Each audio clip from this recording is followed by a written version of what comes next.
Hello, everybody. Happy Friday the 15th for us. You're probably listening to this Friday the 16th on a Saturday, so happy Saturday morning or Saturday afternoon, evening, whenever it is that you're going to be listening to the Blown Save Podcast. We'd like to thank you for all the love.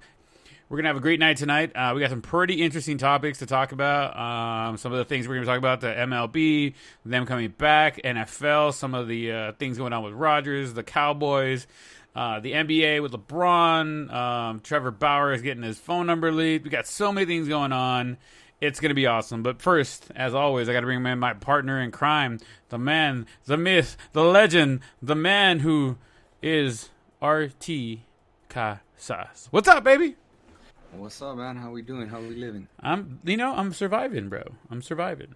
So, didn't get to go out and play hockey. Didn't go out to get to play some golf with you guys today, but I heard and I saw you put the whooping on Andy. So, Andy, this is your official, bro, you suck. Call out right now. Yeah. Thank you. Come again. So make sure you keep practicing, Andy. You go ahead and shoot your low 90s with your boss, taking away a few here and there. And I mean, at least I can admit I'm like a 25 handicap, bro. Easily a 25 handicap. Like, I am just terrible. I could drive the ball a country mile, but I can't directionalize where it's going to go at that point. So it is what it is. I'll tell you what direction that country mile is going to be in. Exactly, but it'll be a mile, god damn it. Other than that, man, how you doing, man? It's good, man. Trying to see if we get Major League Baseball back and what's going on with all that, and same old, everything's good. Well, they are eyeing a July 1st-ish return. The owners have agreed on an 82-game schedule with 14 playoff teams. Well, it's an expanded playoff, and the universal DH. Finally, the old league is going to join the new league, and we're going to have a universal DH. Also, they're talking about the teams would play in their respective region to minimize travel and exposure, i.e., like usually the NL West will end up playing like the AL East, one of the seasons or whatever it might be. And now it's going to be, or this season at least, it'll be just the NL West. If they play interleague, it'll be against the AL West teams, and they won't be mixing and matching into other divisions. I think that's a pretty good start to what we're going to get going. What do you think? So check this out with the DH. I've always liked that they separated them, right? Right. But more recently, it's become more of an issue in terms of like, what's the point of not having a DH anymore? And here's why. Nobody plays small ball anymore, or even smart ball, as Ozzie Guillen, who used to be coach of the White Sox, used to call it. And I love smart ball. Now, smart ball is more now for like at the lower ranks, like, the high schools, and maybe even at college, you don't see it that much so anymore. Definitely at the high school level, where people just can't swing it, so they need to manufacture runs, right? Yeah. Well, in the pros, everybody's just talking about, the launch angles and the shifts and stuff like that. So nobody draws bunts. Nobody tries to hit a sacrifice fly. Nobody tries to hit it to the other side of the field and get runs in. Everybody's like, all right, I just need one swing. And with the record number of home runs that are happening, one swing could get me a home run, and that puts a run on the board. I don't care if it's a solo home run. So with that mindset, I actually don't see a point in there not being a DH. Like, what's the point in pitchers hitting anymore? Because they just don't drop bunts. Well, yeah, and a lot of them, it's basically an out 95% of the time. Yeah. There's pitchers who can hit, Madison Bumgarner being one of them. Clayton Kershaw is known to get a base hit almost, once a game. You know what I mean? From the Dodgers before, he's with the Astros now. Zach Greinke was a really good hitter. Oh, yeah, very much so. Even when he was with the Diamondbacks, he was a really good hitter. Yeah, so, I mean, there are the few in there that can actually hit the ball. You get in there and you got to worry about them getting a base hit. But for the most part, let's be real. That 9 spot on the NL lineup is pretty much an out. Would you agree? Yeah, I agree. I totally agree. And for the fans, I think it makes more sense to have the DH. For the game of baseball and players, I feel like they kind of need that to create strategy. He gets more at bats for players, because in the American League. So now there is some other. So there's the devil's advocate too, right? Okay. Now with their by having a DH not in National League, the great thing about it that I love seeing of baseball is the double switching, the maneuvering, the how are you going to pitch to them and stuff like that, right? Right. That's where I think I love seeing that. And you don't see a ton of double switching in the American League because, well, there's no point. There's no pitcher hitting. So you don't see a lot of the bench players really come off the bench and play a major role in the game anymore. Right. Makes sense? Yeah, no, it does. So that's why I don't see like as complete of a teams in the American League side. But I don't know, man. I guess again, it's a double-edged sword. There's good and bad to it. Overall, I'd like to see more of the DH as opposed to the pitcher being there. But I'm also very curious to see now how the whole three hitter rule for pitchers comes into play and how that's going to be interesting. You know what I'm saying? Yeah, you can't just switch. You can't switch pitchers for every other batter. It just they're trying to cut down the time, and I get it. And that's actually pretty cool because now you have to decide. You have Trout batting the third in the lineup late in the game. Let's just call it the eighth inning. Bottom of the eighth inning, you guys are trailing, or whatever. The Angels are trailing by 1. And they know that Trout's coming up, but the two guys before him, they're like, okay, they don't hit very well against so and so. Like we could put him in, but damn, we gotta leave him in there for all 3 batters. And Trout's been raking against them. Like, what do we do? Do we, go there and then walk them? Well, now we got to deal with Ohtani or we got to deal with Rendon.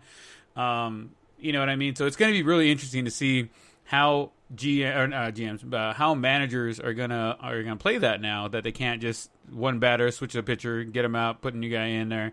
That they have to face 3 batters, so it's gonna be interesting. You want to know my opinion on that? What I think is going to increase a lot? No, man, I don't want to hear your opinion. We've only been doing this podcast like fucking 13, 14 times. I don't want to hear your opinion, guy. I think this is episode number 12, by the way, ladies and gentlemen. So, it's episode 12, but we've had a couple of minis, so hush. So I personally think that the intentional walks will be going up. Yeah. A lot. Like, I mean, I'm talking by like a solid 15%. Well, it's hard to judge on this year because it's going to be a shortened year, but like, let's say we were playing 162 games as usual, I would say it'd go up by at least 15%. It will definitely go up a lot more because the games are going to be that much more meaningful because it's only an 82 game season.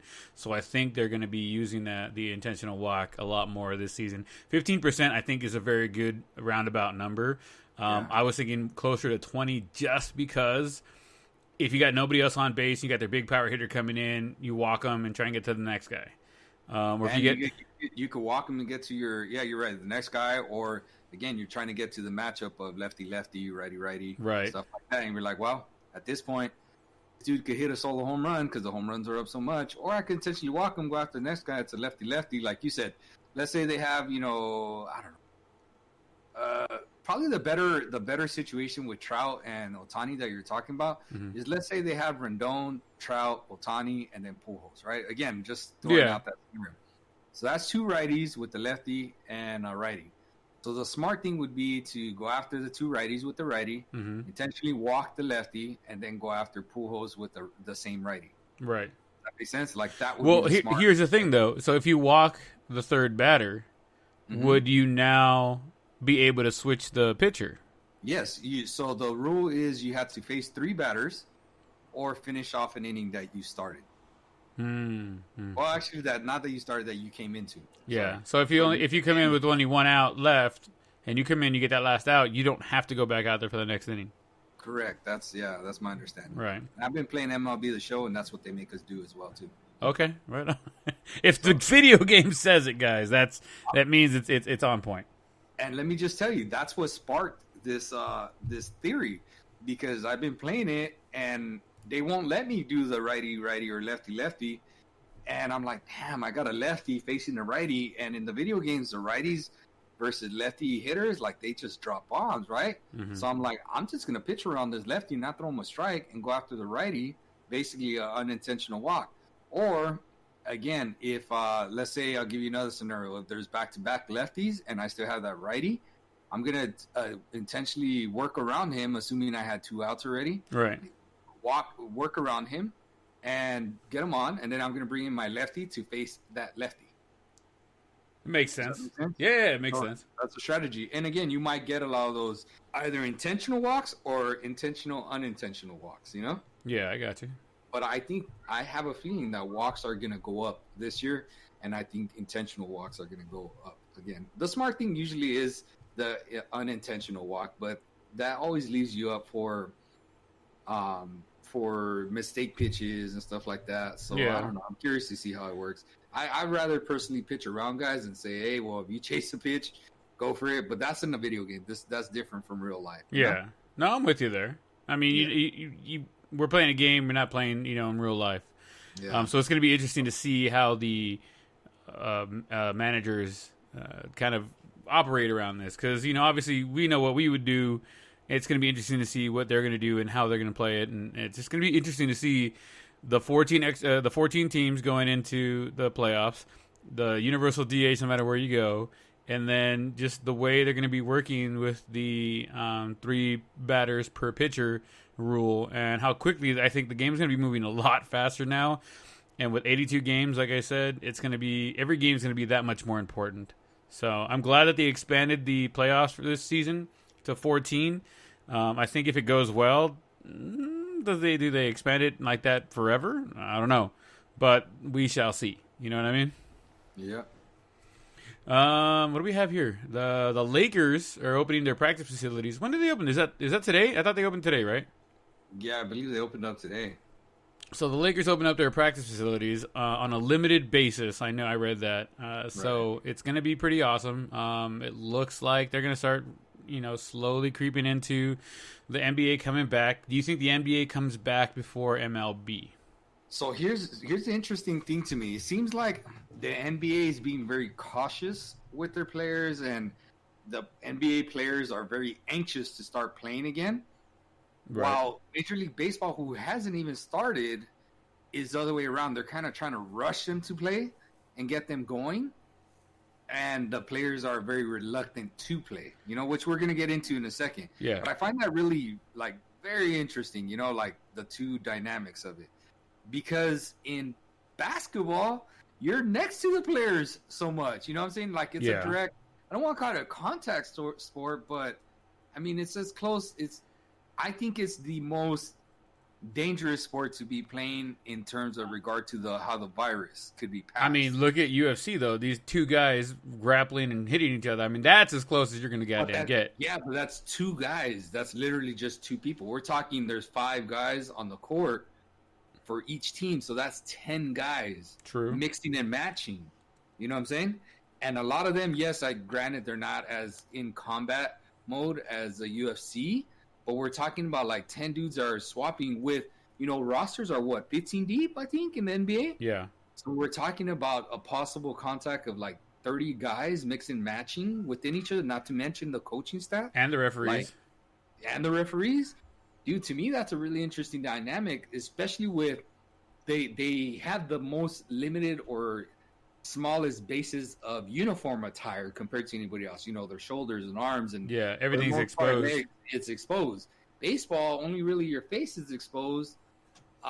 You really don't come in contact with players, especially with the rule changes that have happened a lot with other players. You know what I'm saying? Yeah. So it's really changed, and just to me, it's really interesting that the one that is, in my opinion, most exposed to this is the one that is itching to play the most, but the NBA is holding them back and say, hey, we're still ironing things out. Hey, they don't even have a possible date of returning. This is very true. I mean, there was a rumored date, but at this point, opening up the practice facilities that's going to be the caveat. How things go the next couple of weeks with opening up the practice facilities, not only for the Lakers but for the entire league.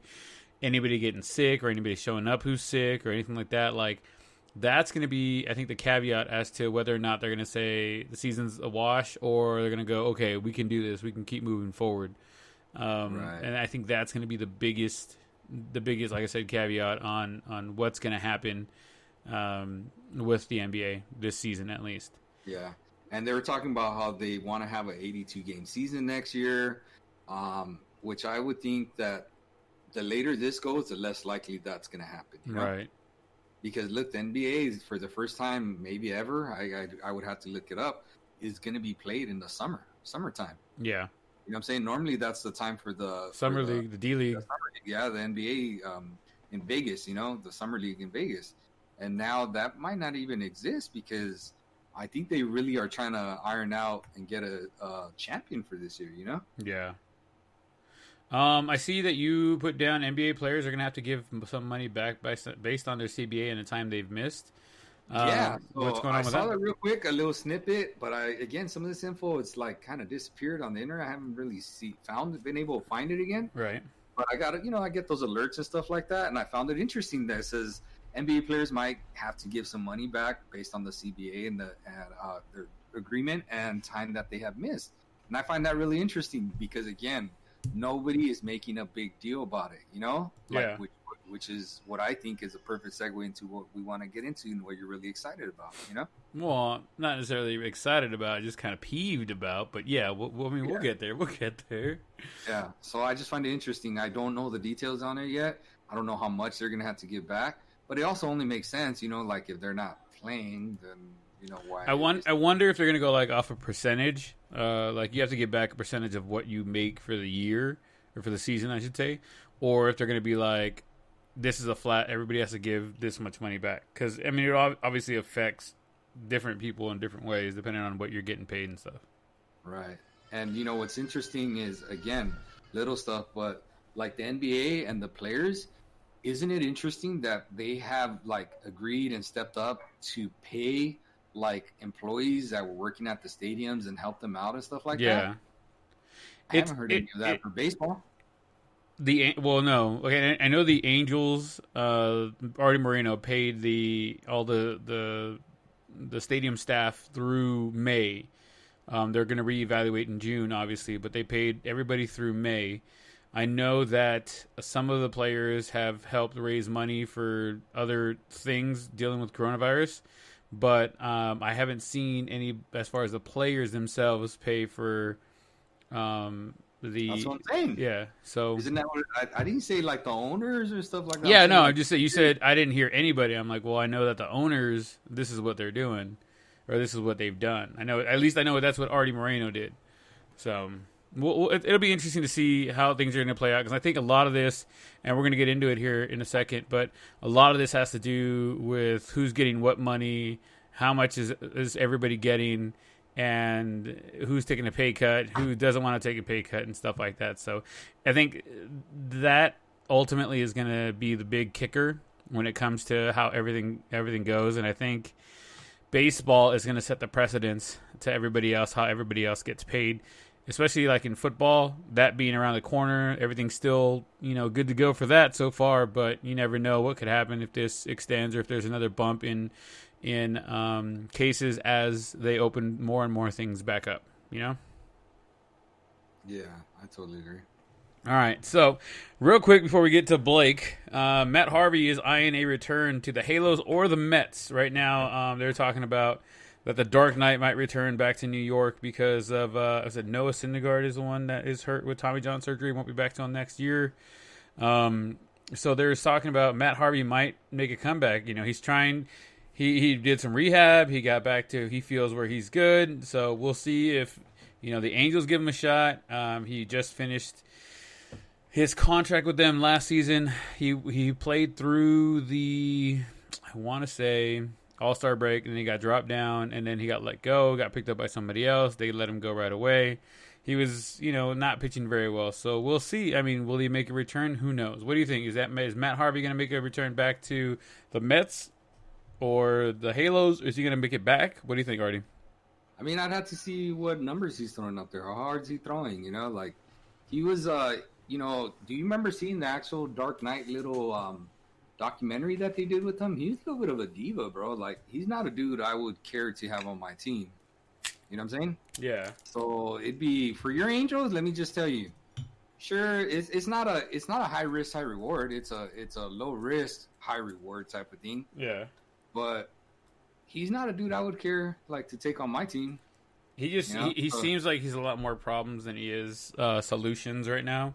Yeah. especially for my boys. So I mean, I could give or take him. Like I said, if you put him in, he needs to know that he would be the back end starter. He wouldn't be, 1, 2, or 3, or he'd be coming out of the bullpen if anything. I at don't that see point. him. I don't see him agreeing to come out of the bullpen. I think he wants to be a starter. I mean, and I just don't. I mean, who knows? Somebody else out there gets hurt and they need somebody. And he says, "Look at me, man. I can still throw 95, 96. Like let me get it in." You know what I mean? Yeah, he's not gonna be throwing that 98, 99 gas he was throwing before. Nah, 95, 96 maybe. Yeah, he's hitting 95, 96. All right, cool. He was never a finesse pitcher or a dude that hit a lot of corners. He overpowered you, and he had power pitching. The thing is, if you don't have power pitching and you don't hit your corners, dude, you're useless in pros. You know? You either have to be finesse with some heat, or you got to be just blowing shit right by people. Yeah. Speaking of blowing shit right by people, did you see? I think I sent it to you. It was that tweet by Jose Altuve where he was talking about. Yeah, he did. That's where I think I first saw it. So Altuve was talking about how he didn't want to come back and play and it's to something. Yeah, I have it right here. So Jose Altuve posted, "The Players Union should not accept the MLB's proposal for a shortened season. It is too dangerous!" Exclamation point. Yeah. And in response to that, Aroldis Chapman said, "Let's be real, Jose. However the MLB resumes, it's going to be dangerous for you. I got a 101-mile-an-hour fastball I've been practicing on a scarecrow out back. Just for you. He's a little taller than you, but I'll adjust. Tick-tock, bitch." Like, if this isn't real, it should be. But if it's real, it's fucking amazing. That's what I want to see in fucking baseball, dude. I don't see it being real, but I think it's cool that someone came up with that. Like it was trending. It's awesome. Yeah, I hope to God somewhere down there there's some validity to it, and it just, oh my God. I mean, you've seen Chapman's freaking arms and his shoulder. This dude's jacked right now. And we're talking about, who was the other dude we were talking about that he was been more? Oh, CC, right? CC. Oh my God, dude. That dude lost a whole person in the way he looks. Person and a half, bro. Jesus. I'm like, damn, him and Chapman must be working out together. Two lefties getting it on, huh? Yeah, you got to be doing something. Hopefully, it's not something you're not supposed to be doing, but It is what it is. Yeah. All right, let's get into the meat and potatoes here. Blake Snell says he is voting no on restarting the season unless he is getting fully compensated. He says he's risking his life by playing ball. Currently, he would make $7 million, according to his math, quote unquote. He would end up getting paid. So he said that they're only going to pay him half of the $7 million. So it'd be $3.5 million. Mm-hmm. He said they're going to take another 33% off the top, so a third of that. It would leave him at about $2.333 million for a shortened season. He said, "Whoa, I'm going to get taxed too. Like, what am I supposed to do? They're going to take taxes out. All right, let's just say they pull out $300,000 in taxes." But he plays in Florida.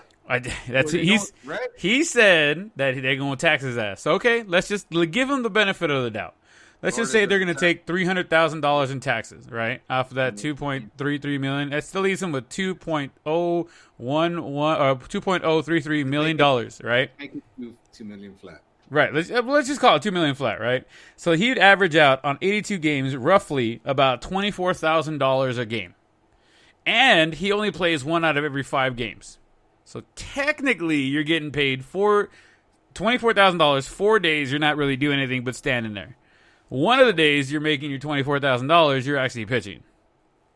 So he's getting paid 100. Let's just call it 100 even for every start, 100K. Let's call it, yeah. Because if you average it out, yeah, let's just call it 100K per every start.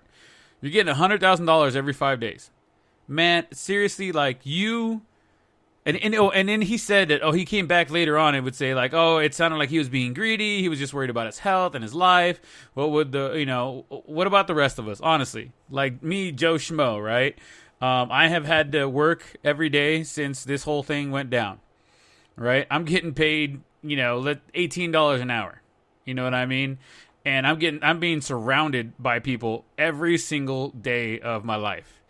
And while I'm at work, I should say. Every day I'm at work and we have hundreds of people going through our store, and it's just, everything we're doing to try and keep people away from us, but people still keep coming and want to be next to us and want to talk to us and grab things and this and that.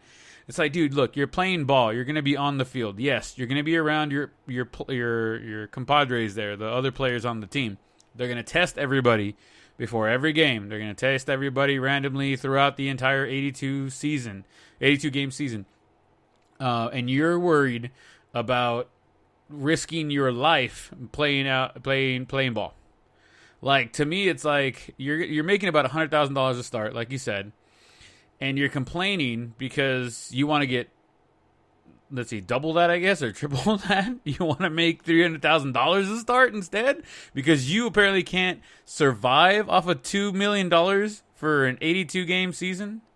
Like, come on, dude. Like, to me, like, I get it. You want to take care of yourself. You want to make sure everybody's okay. This and that, blah, blah, blah. But, dude, don't make it about fucking money. If you're concerned about your health and you're concerned about everybody's safety, okay, make it about that. But when you start coming in, I won't play unless you give me my $7 million. Like, okay, now you're being greedy. Now you're making it about the money. It shouldn't be about the money. It should be for the love of the game. I know that Bryce Harper came out to Snell's defense, and he said that somebody needed to have the balls to say something, and he's glad that he was the one that said it. Did Harper say, well, I agree with him, and this and that, blah, blah, blah? He just said, well, somebody had to say it. People were thinking it, let's do this and that. And Bryce Harper's probably making like $30 million for the year. You cut that in half, we can go down the line here on people making a shit ton of money. But to me, it's like, look, dude, you want to be about safety? All right, be about safety. Don't mention money. The money shouldn't have anything to do with it then. You're still making you're making more money than 60% of the fucking people, the population in the United States, for playing a game. And it's a game. It's a great game. I love this game. I miss this game. Like, my littlest one is going to be a freaking a ball player one day, whether it be football, baseball, whatever it might be. He's going to be a ball player. Like, dude's athletic. But I want him to understand it's not about the money. It's about, the love of the game. It's kind of, it's just, I don't know, man. What do you think? I know you have conflicting issues with it. I do, because I understand what he's talking about. They are at a different level in the game that we really got to, They are, what if the dude gets hurt? What if he has a career-ending injury? He's not he's still on his rookie contract, I believe, or rookie extensions, how they could do all the arbitration and stuff like that. He hasn't signed his big contract. So, like, I understand in some ways why he's worried and saying, hey, look, something could happen to me and I'm not set for life yet, So he's just like, it's just a risk versus reward. I think he might have said things wrong because he is young, like that's a lot of things. Like, this is a 20-year-old talking, like this. I don't know exactly how old he is, but I have to take a guess. 23? I mean, Google it while I'm talking about this type of thing. Mm-hmm. But he's probably a 23-year-old, so he doesn't maybe have all the right words. And have you heard that this dude talk? He's not eloquent when he speaks. You know what I'm saying? So you could tell this dude's like, he's talking a little more than he should have. And, his agent's probably a little frustrated, like, damn it, who stuck a mic in his damn mouth, Yeah. But he was why he's in the spotlight, right? Because he won the that players game edition where the MLB show. So that's basically what put him in the limelight. I'm sure he was being asked questions. Hey, you just finished winning this thing. What do you think about the season coming up? So you're right. I do have some conflicting views because I personally think I see it differently. Right. In terms of, I'm trying to see it from his perspective. You're right. The health, and he's making it seem about the money. But in some ways, it is about the money as well too. Because I read the report somewhere, and I was trying to find the details. Did you move it on me? Because I don't see it on. I haven't touched it. I don't see it on here because you. But anyway. Yeah. By the way, he's 27 years old. Oh, okay, 27 years old. So he's still a 20-year-old then, right? Yeah. So Major League Baseball is asking to see their the owners, some financial owners' information or documents in regards to like what they're bringing in and what kind of revenue they're bringing in for the team, because the owners are saying, hey, this is all we could afford to pay you to get the game in, because remember, we're not going to have ticket sales. We're not going to have parking. We're not going to be able to sell food. We're not going to be able to do this. We're not going to be able to do that. And we still have to pay your contract. We have to pay for the fields. We have to pay for the travel. We have to pay for the lights. We have to pay for the maintenance of the fields and all that stuff. Like, we don't have the money. And the players are kind of like, well, we don't believe you, because we know that the majority of the money comes from the revenue in terms of the TV contracts that you have. Right. So why don't you show us proof that the revenues aren't what you're saying, and then we could come into some middle ground. And again, I can't find the article that Yahoo came out with earlier today that kind of breaks that down or whatever, but that's very smart on their part. And I understand that, like, because while it's not about the money, it's also a little bit about the money, because the owners they're going to make their dollar no matter what, bro. They're not going to go into the red. You think the owners would be putting this game on or trying to push it if those dudes weren't in the green? Oh, absolutely. I'm with you there 100%, dude. They're going to push it. So, and the players are like, okay, you're not risking anything. We're the ones that are going out there and risking, even if it's like a small percentage that they're risking. But they're risking it, and they're saying, we're taking all the chances, and you're paying us at a reduced rate. We're not comfortable with that. And you're saying, oh, that's all we could afford to pay you. Okay, if that's all you could afford to pay us, and you're telling us that, then show us the proof, show us the documents. And if it's true, okay, then we'll proceed accordingly. But if it's not, then we need to proceed accordingly. You know what I'm saying? Yeah. So I could understand his wording of it. Yeah, probably could be said differently, but I think the essence, that's probably what Bryce Harper is alluding to in terms of like, yeah, someone had to say it. Probably said it the wrong way, but someone had to say it. That's my thing. And I could see, again, it's a double-edged sword. Like, I get it. You mentioned a quote off air that you talk about it. It sounds like 1% problems, Yeah, no, absolutely. It really does boil down to the top 1% in whatever you want to call it. It's what first world problems, top 1%ers. I don't want to call them top 1%ers. The top 10%ers. Let's call them that, because 1%ers you'd be billionaires and all this and all that. Right, I agree. Top 10%ers, right? Like you're playing a fucking game, bro. Enjoy that you're playing a game, and you don't have to be out there working construction. You don't have to be out there putting your life on the line like a doctor or a nurse or whatever right now, where you're dealing with patients every single day, getting paid an eighth of what you're going to be getting paid to go play baseball, to go throw a baseball around. Yes, are you doing it at an elite level? Absolutely. But are you really going to be taking that big a risk with that many people around you? Are you really on the front lines? Are you really going to battle to go out there and do that? I don't think so.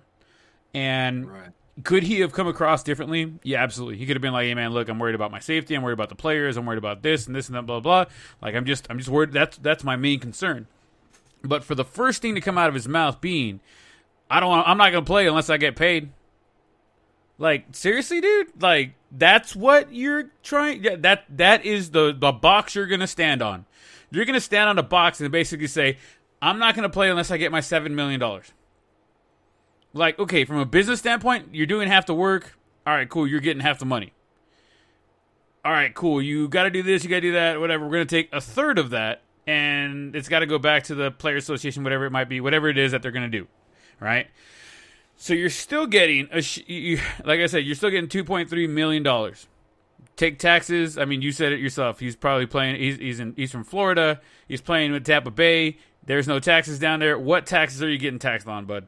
Like, seriously. Unless you still have a house in Washington and then you're getting drafted from over, or you're getting drafted, but you're paying taxes from over there. All right, cool. You're still getting paid $2 million for playing a fifth of the games because you only pitch every 5 days. Like, to me, him making it about money right away is what irks me. If that was a byproduct of the situation, okay, cool. I get it. Like, yeah, man, you want to get your money. You want to get paid. You want to get as much as you can while you can. And you're right. What if he gets hurt and what if something happens, right? He's not set for life yet.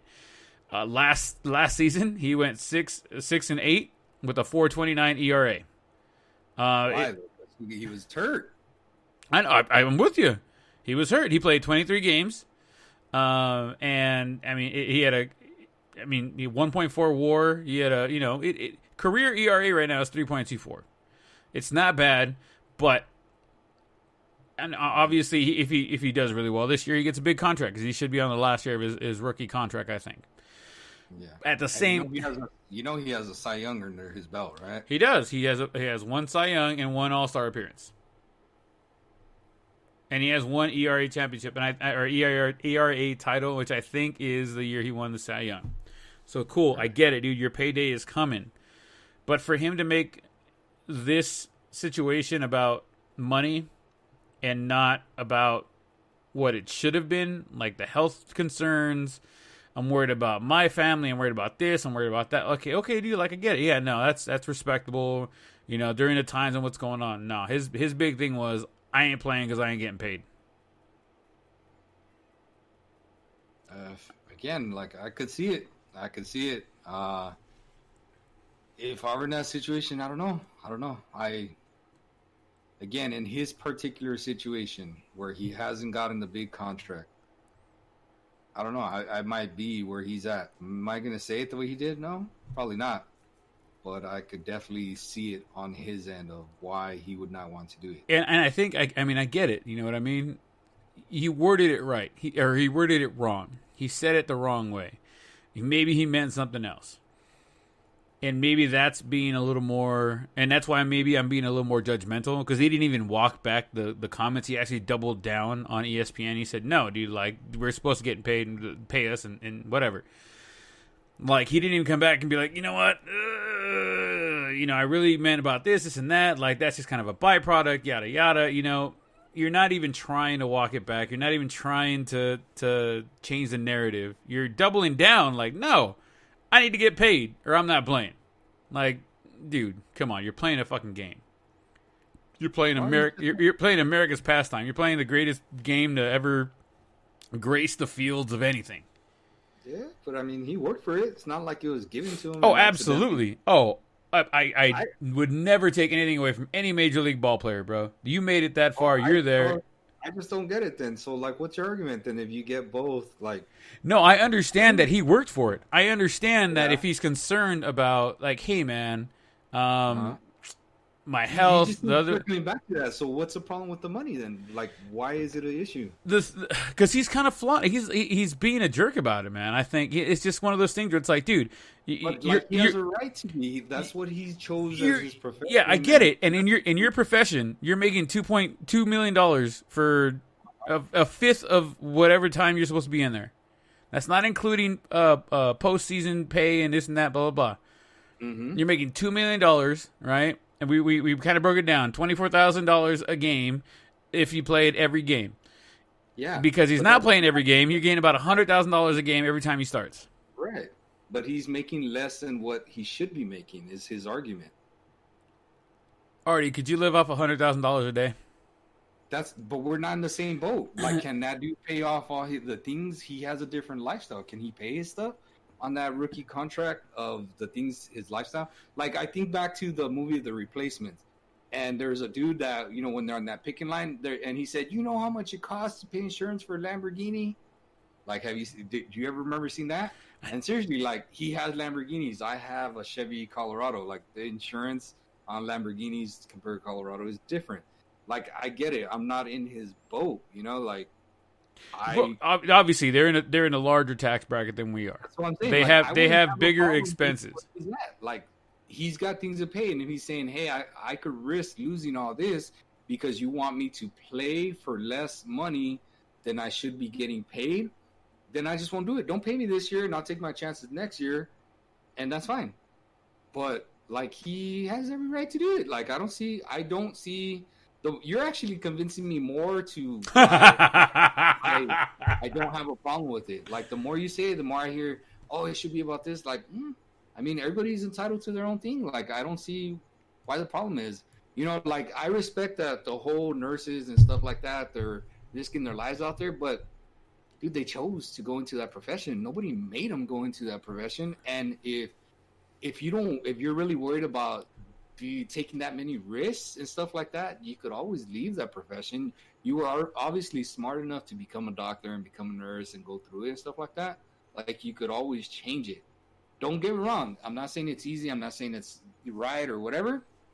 What I'm just saying is we all have choices, and we are not necessarily forced to make choices based on other people's opinions. And he has his own opinion. And again, whether it came out wrong the way he said it or whatever, he's not wrong. You know, like Bryce Harper said, he ain't lying. He's right. You know, like that's Bryce Harper's exact quote. And I agree. Like, I get it. Like, I don't know. I don't know. See, I wouldn't have a problem playing if I was making like Bryce Harper money. But about, like, you know, you're like, what's an extra 10 mil when I already know that down the line I'm still getting my 30 mil next year and the year after that and the year after that. But Blake Snell's still trying to finish out his contract. And he doesn't have another one. And you're saying, hey, we're paying your last year right now, and sorry, we can't pay you the 7 mil. We're going to pay you 2.5, which is less than half of what it is, even though you're playing a half season. So let me ask you this then. I can see it. Let me ask you this then. Mm-hmm. So like you said, Bryce Harper, he got his contract or whatever. Blake Snell sits out this season, right? Does he then get a black eye when it comes to next season, because it'd be his last year of his contract. They wouldn't pay him out. He'd be done. He'd be a free agent. Do you think this follows him for going forward if he doesn't play during with the current situation, what is going on, or what they're proposing? Him making the $2 million for the season instead of making the 7. I mean, do you think this follows him later on into free agency, and people are like, well, you're not really a team player, bro. Like, we're trying to get this thing going. And you are more concerned about getting paid than playing ball. Do you think in the long run this is something that's going to be an this is going to adversely affect his free agency? Hell no! Look at what Garrett Cole did as soon as they got eliminated from the the playoffs by the who they get eliminated by in the World Series, right? Yeah. They got eliminated by the Nationals. Yeah. Right. That dude was wearing like his own hat. He said, I'm no longer like under ownership of the Astros and stuff like that. And that dude got the biggest contract in baseball history. Is Blake Snell the same? Dude, does Garrett Cole have a Cy Young? Touche. You know, like, who's younger? Very much so. Touche. Who's a lefty? What's more coveted, lefties or righties? Lefties. Righties, I feel like, you know? So, like, he's under 30. With not as much mileage if he sits out another year after a year where he was hurt. And I believe he didn't have surgery last year. No, he did not. He sat out to let it heal and recover. So really, he's got a year and a half of less wear and tear than normal without surgery. That's a big factor nowadays. He's a lefty and he's under 30. Let me tell you, dude, I would trade him straight up for fucking Clayton Kershaw next year if that was possible, because again, Kershaw's got the mileage on his arms. I love Kershaw. He's got a fat ass contract, but I would give Kershaw's contract to Blake Snell to come to the Dodgers in a heartbeat, because I still think if he sits out this year, he's 27. He didn't play his 20. He's basically not going to play his age 26 year and his age 27 year. Mm-hmm. So that's 2 years, prime years, don't get me wrong. But again, it gives him more bullets, more mileage on his arm. So then you're talking about a solid 5 more years worth of pitching. So, and he'd be 32, and someone could kind of do the numbers and do the math and see what I'm seeing. Be like, damn, we could get this dude for like 20 mil a year, 5 years, 100 mil, which he's not going to get. He's probably going to get, 20. Yeah, he's going to get a lot more than that. You know, he's probably going to be pushing the 30 mil a year for like 5 years, you know? Something like that. He's going to get some big money. He's going to go wherever he wants because he has the accolades already behind him, you know? Yeah. And again, it's a business. Baseball's a business, you know? And if it wasn't, why do they keep raising our damn fucking parking? Well, my parking stayed the same. I don't know about yours. That's your problem, not mine. Well, just problem is you guys aren't winning, so nobody. Go fuck yourself, bro. By the way, cheers. I got another beer open over here. I'm drinking liquor today, but yeah, I mean, Atta girl. You guys don't sell out every game, you know? Well, neither do we, but I feel like we sell out a lot of games. Well, the thing is, half the people at your stadium are outside fighting, so. Not true, because they don't let us be outside anymore. They don't care. People still fight outside. I've seen it happen. It's fucking ridiculous. I know people. Dodger game? You seen it happen? I've seen it happen. Hey, Ramon. Hey, Ramon. I know you're out there. We know what's up. So again, I personally think the more you're arguing against it, the more I don't see a problem with it. You know. Like, I mean, you know what? You're right. Everybody's entitled to their own opinion. Everybody's entitled to what to do with their own money and what they're going to do with their own lives. I think I think I may have convinced myself along with you. I get it. Like, you want to get paid for what you're going to do. You're worried about what your future is about, right? I get it. You know, I think a guy. Hold on. Gonna retract this all thing. That makes me think twice now in your direction. He's 27, entering the second year of a 5-year, $50 million contract. Ooh. So the money's gonna be there. Mm-hmm. Is he making big money? That dude's only making $10 million a year. I'm wrong, and he's easily a $20 million contract. Hey, he signed the contract. He signed the contract. You're right. That's why it's making me think twice now. I'm like, yeah, the money will be there. The money will be there. He's gonna be 31 when he finishes. Is he gonna get a fat contract after he's 31? Probably not as fat unless he starts producing like he did before he got hurt. I don't know. It'd be interesting to see now what's going to happen at the end of the 5-year contract then. Because, like you said, the money's going to be there next year. It'll be there, waiting for you. All you got to do is play. You know, are you willing to jeopardize that now over, you know, a 16th of what you're going to get total? Yeah. I don't know, man. Like, I get it. He's entitled to his own opinion. He is entitled to say how he wants to feel, or feel how he wants to say it, whatever you want to call it, however you want to say it. But at the same time, don't be greedy, man. How many times have you told me that? You got too greedy, man. You got too greedy. You're going to fall on your face, man. It could happen. Like, you really could. He could legitimately be done with the 5-year contract. People look back and go, man, when baseball needed you to step up and get out there and play, you were more concerned about the money you were getting this year, even though you had 3-4 more years on your contract and you were still going to make another $30-40 million. Yeah. So, I don't know, man. That one could go either way. We'll just have to see in 4 or 5 years what happens between now and then. I mean, we'll have to see in the next couple months what's going to happen between now and then. You know what I mean? Will the Players Association agree and start playing? Which players are going to sit out? Is there going to be a strike? You know, I haven't heard any rumors to any of that, but I'm just saying, like, is that what it's going to get down to? Like, I hope not. I think the United States needs, you know, baseball back. It's America's pastime for a reason. We need it back. We need that to lead the way for everybody else. Yeah, UFC's been doing pretty good the last couple fights. They have another one going on tomorrow. The third one in a week, which is fucking amazing. And we'll get into that a little bit later. But, like, baseball is the one that's going to kind of guide the rest of the leagues going where they're going. And something we haven't talked about, I think Bundesliga started playing soccer again in Europe. And so far, I haven't heard any bad things going on over there. Even though they're playing without a crowd, they're playing without anybody out there, just the players out there playing, and they're on each other a lot too. So it'll be interesting to see if they can get through it without any huge incident or anything big going on. I think it bodes very well for sports altogether. Yeah. Curious, yeah. But when a major sport does it, that's basically everybody. That's where everybody's attention is going to turn to, you know? Yeah.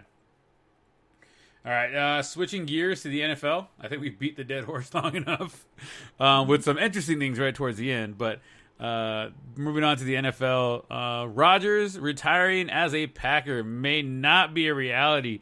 We talked about this before. Brett Favre came out and said, hey, it doesn't look like he's going to be retiring as a Packer.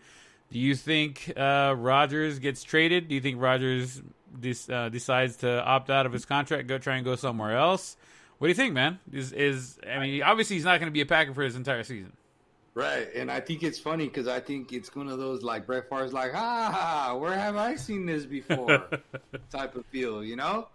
Like, I forgot what the movie was with Damon Wayans where he's like, damn, shit, stop me if you've heard this one before. Like I think Rodgers is playing into himself into the same situation that he played Brett Favre into. Yeah, I don't think he retires with the Packers. Let me tell you who he'd be a perfect fit with. Who do you think I'm going to say? The Patriots. The Patriots. He Absolutely. would be a perfect fit right there. Absolutely. He's still mobile. He's always been mobile. He may not be as fast as he used to be, but he's still a lot more mobile than Brady's ever been. Yep, and he has the arm and the smarts to run. Could that be the reason why the Patriots have not signed a legitimate quarterback? Maybe, who knows? But they're not going to trade him this year. No. He's going to finish out this year. Guaranteed he'll play this year for the Packers.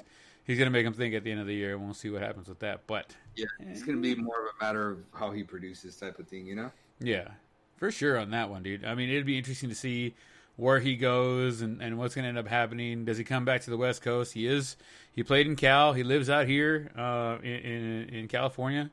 So it'll be interesting to see, what he decides he's going to do and where he's going to go. Raiders. Huh? Go play for the Raiders. The Raiders. The Raiders have enough fucking quarterbacks over there. You wouldn't take right now. I would drop the other ones and take fucking Rodgers all day. I mean, shit. If you told me the Cowboys traded Dak for Rodgers, oh my god, I'd be like, fuck yeah, we're winning the Super Bowl this fucking year.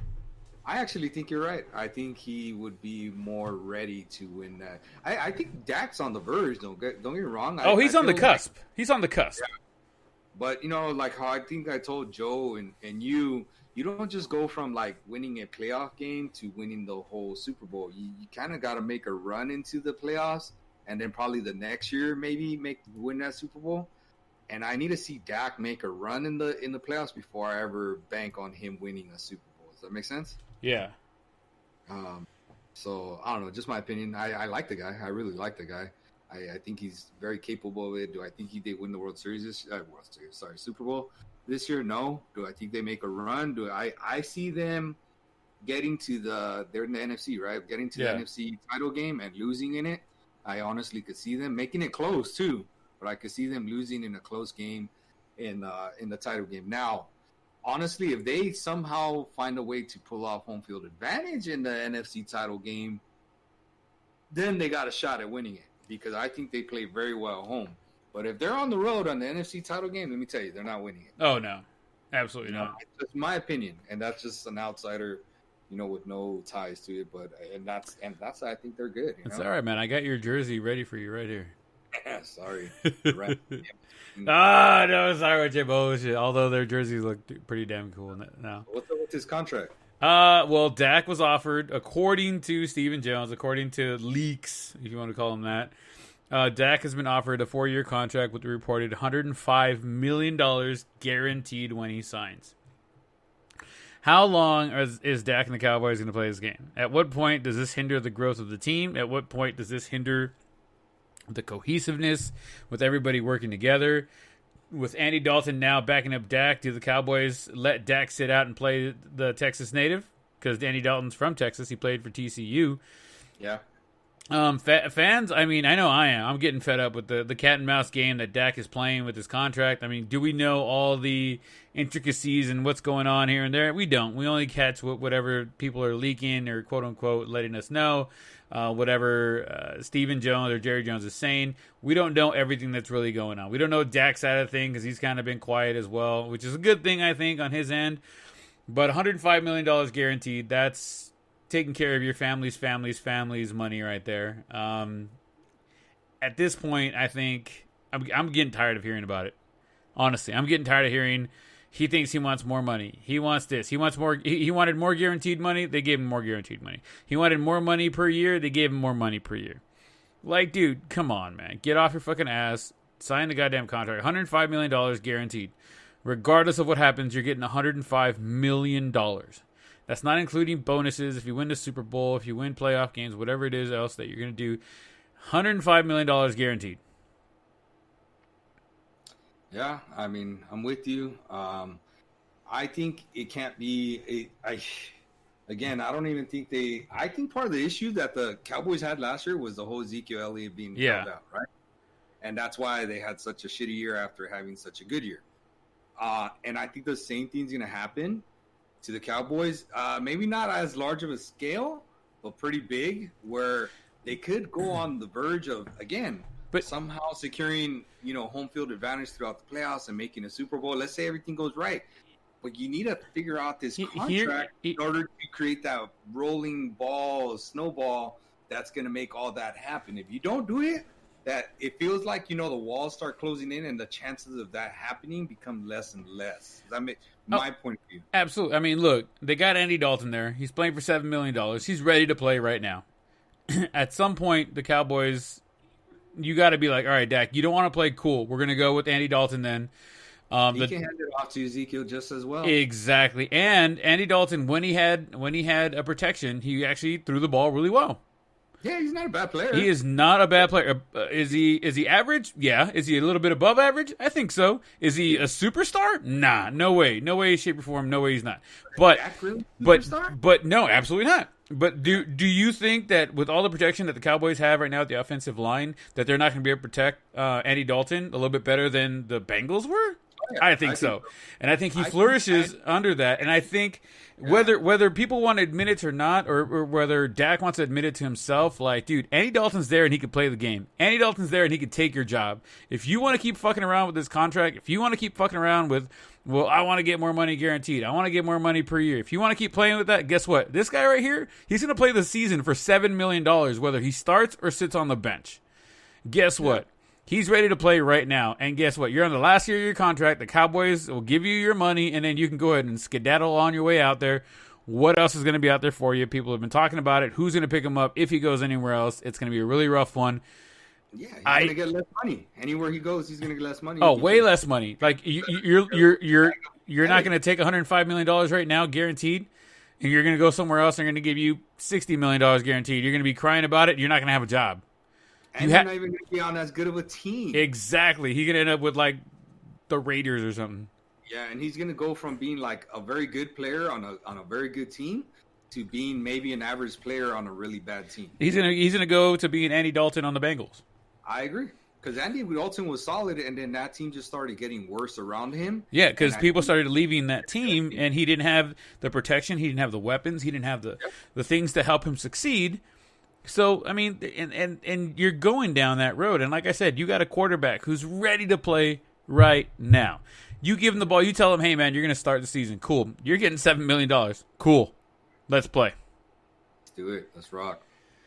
At this point, I'm ready to go. I'm ready to go with Andy Dalton, the Red Rocket. I'm ready to rock with him if we got to go that route. It is what it is. At this point, come on, Dak. Get off your fucking ass. I know if you ever hear this, Dak, I'm sorry. I love you, man. I think you're an amazing, amazing guy, and you come from amazing, humbleness. But at some point, dude, get off your ass. Take the $105 million guaranteed. Take your $38 million per year, and let's go play some fucking ball and win another Super Bowl. Next year. In 2 years. In 2 years. We're looking at moving gears again. Oh, I forgot to actually tell you.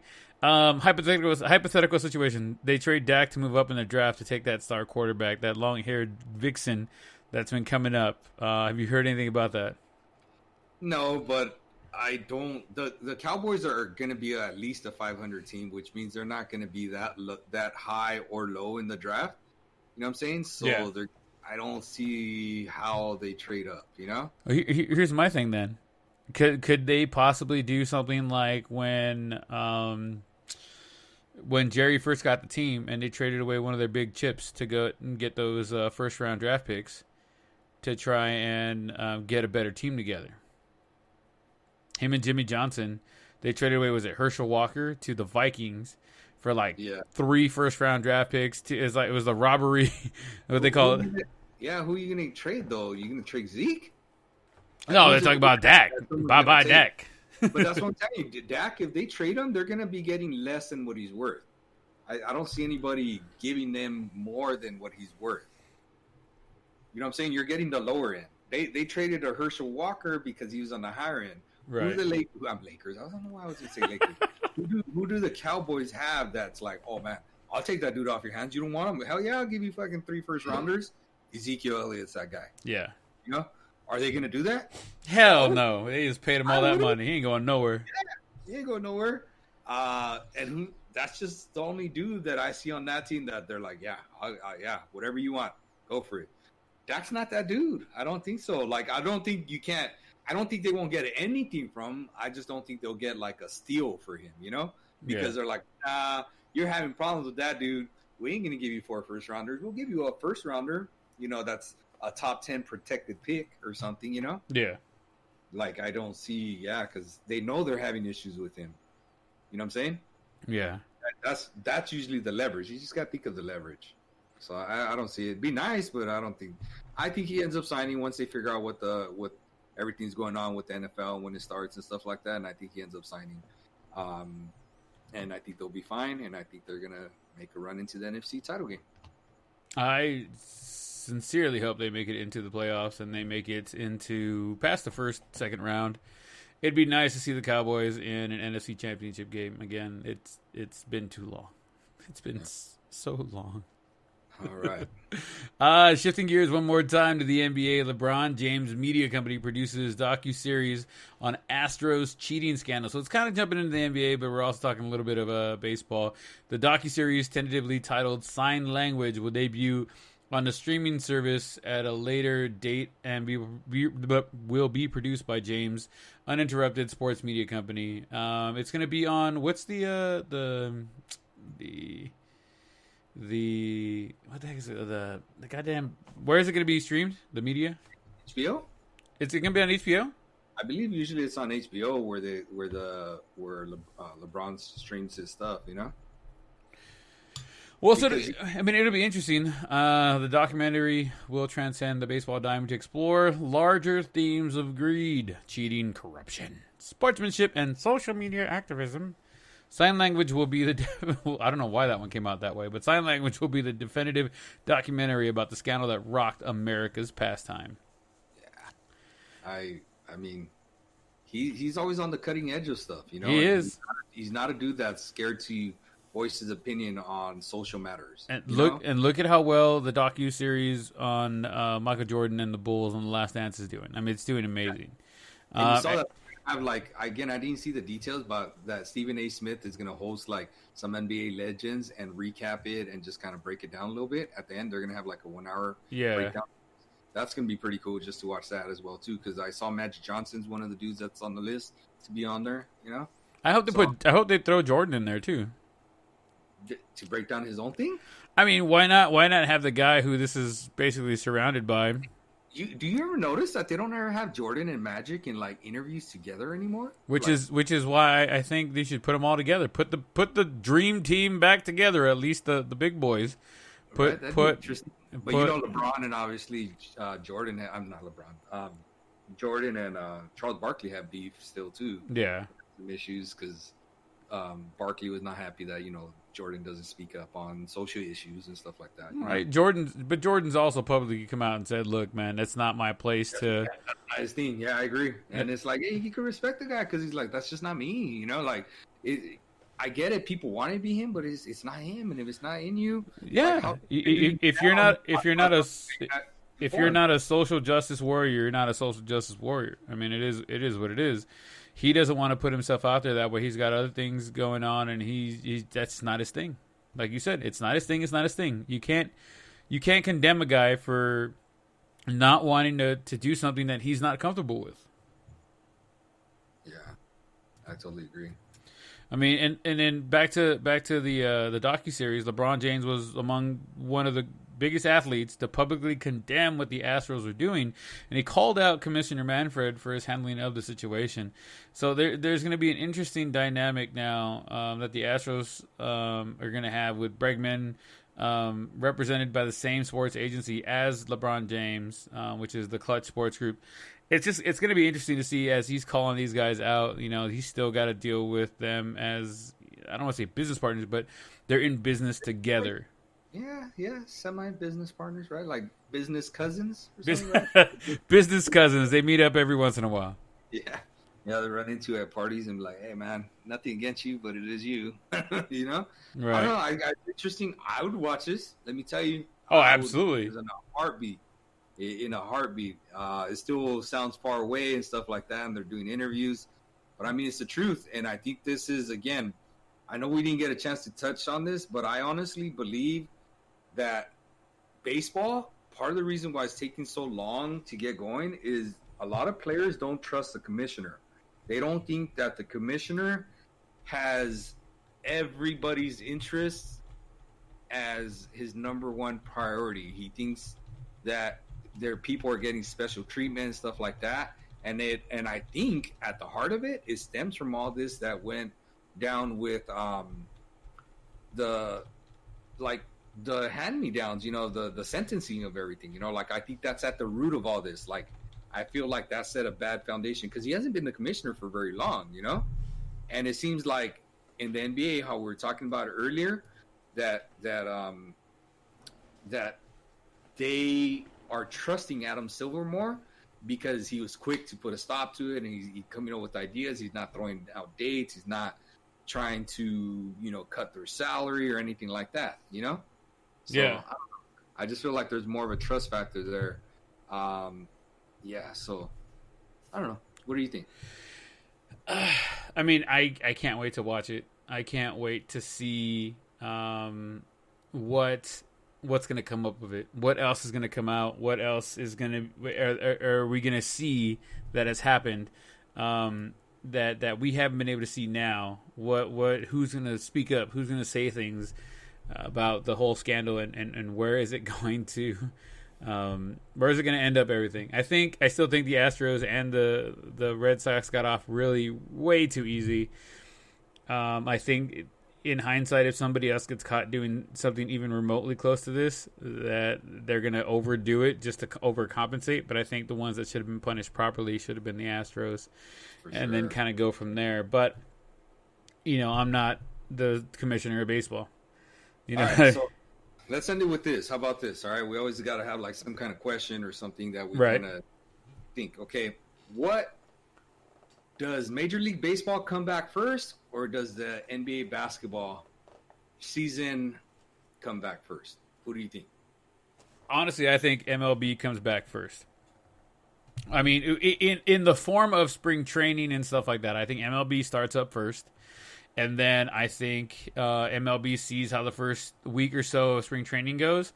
And because they already technically have their facilities open. So they're going to be practicing and stuff like that, on a limited basis. But I think that until they start seeing some spring training games going, then I think after about the first week of spring training games, after about 10, 15 games, NBA is going to be like, all right, let's do this. And then they're going to officially start the season back up again and then rock and roll from there. But I think baseball's going to be the one that sets the precedence. What do you think? I'm going to go opposite just because of the way I feel like this, like of what I was just telling you, but I just don't think the players trust the commissioner. And I don't think they want to show the financial documents and proof of why they're cutting their pay and stuff like that.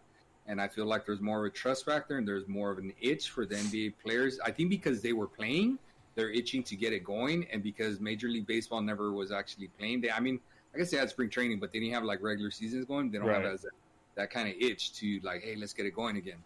So I'm just gonna throw it out there and say I think basketball starts up first, not baseball. I think baseball is gonna run into some hurdles that some of us still haven't seen or come across, and as long as there are players like Blake Snell that are speaking up against it, there's going to be issues. And I think in basketball, you're seeing guys talking about like, hey, I want to get out there. And you hardly hear any guys say, nah, man, it's not safe and blah, blah, blah. We've been away. Let's just cancel it and get back to this next year, Yeah. So my just gut is telling me NBA first. Mm-hmm. And I don't know. That's just my personal opinion. And I'm saying, I just think the NBA. Something tells me the NBA. I know it's the probabilities are better with the baseball, but something is telling me the NBA is going to get it done first. All right. I mean, and on that bombshell, we'll call it a night for tonight, guys.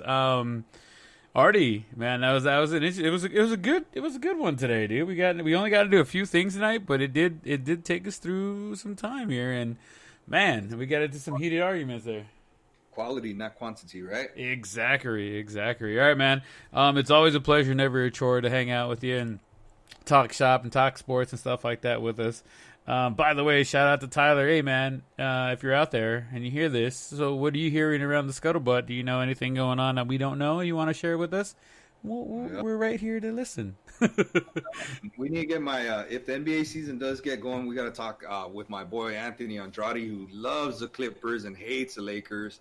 And that's obviously who we're going to have to go through in that Western Conference title, or at some point in the Western Conference, to really win the title. We want to win it, and that's who they have to go through. And I'd love to see my boy Anthony get on the podcast with us and talk to a shop if that happens. Oh, I know absolutely. He's a big listener for us and a big fan, so I just want to give him a shout out as well too. Outstanding. All right, man. Any last words? You always got to let the people know to be safe, man. Let's hear it, Artie. Yeah, be safe. Wash your hands. Wear your mask if you want to, because I know it's not a mandate anymore in San Bernardino County. But just be safe. Make smart decisions. That's more than anything. Keep everybody healthy, and hopefully we get past this. Absolutely.